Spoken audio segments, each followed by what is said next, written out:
We're pleased to have footballing legend Francis Benali here at the Livewire offices today to tell us about his Benali's Big Run Challenge.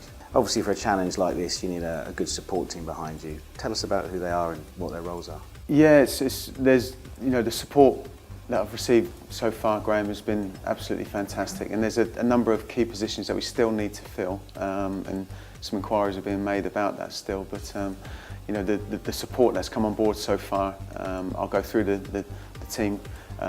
We've got Hannah Powell-Wright, who's taken care of obviously sort of setting up the website, designing that, putting it all together, the social media side of things.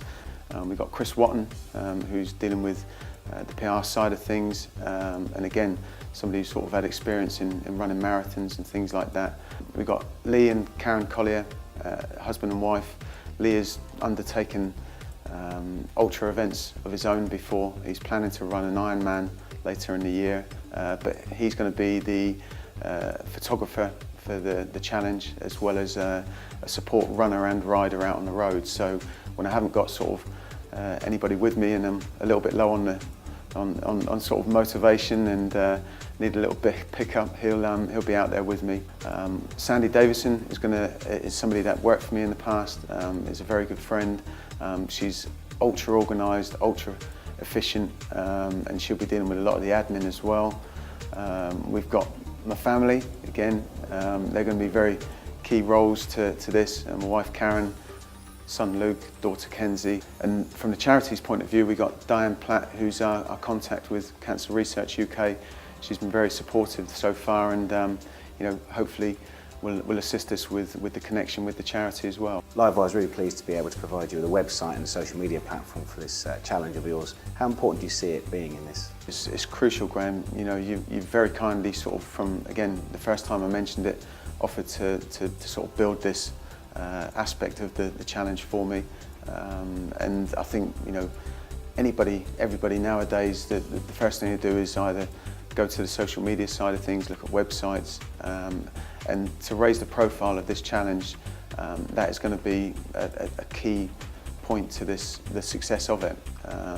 So the obvious things would be there: the website, Twitter, Facebook, every avenue that you're able to provide for me to make this a success and hopefully raise as much money as possible for the charity. Absolutely. I mean, what we're hoping to do with all these digital channels is to make this thing go global, really, given how big a challenge it is and how unique it is. So yeah, really looking forward to trying to get as many people engaged as we possibly can, and of course raise as much money as we can for a great cause. Yeah, really. I mean, obviously we've seen with sort of things that do just capture the public's imagination, these things can snowball.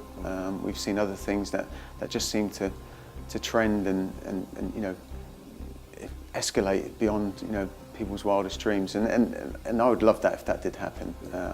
There's the obvious challenge of getting around the country and running 50 miles a day for the best part of 1,000 miles, but if the fundraising side of it really took off, that would give me more pleasure than doing the run itself, I think.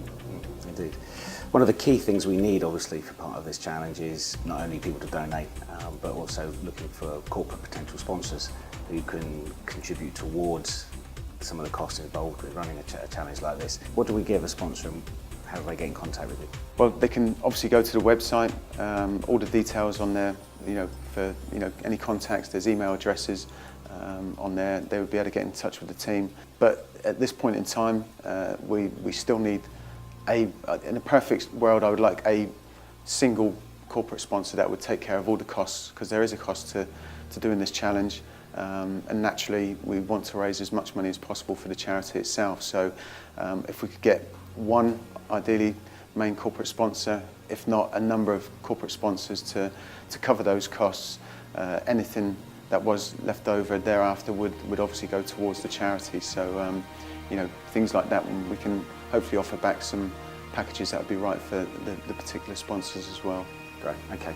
But one of the other things that we're looking to do on the website is to have a real-time GPS plot of you, so we can encourage people to keep coming back to the website and check with your progress. Now, this whole thing from a sponsorship point of view and branding value is that we can do that from today, the training aspect, throughout the whole of the run, and of course all the activity post-run. So there's a great deal that could be done for sponsors by getting involved in this challenge. Most definitely, yeah, and it's a great opportunity, I think, to get on board at an early stage before the challenge actually starts. as you say, the avenues and the potential for exposure for a company is possibly limitless. So we look forward to hopefully speaking to people soon. And finally, how do people donate? People can go to the website, they can text, and there's also Twitter and Facebook to be able to do that.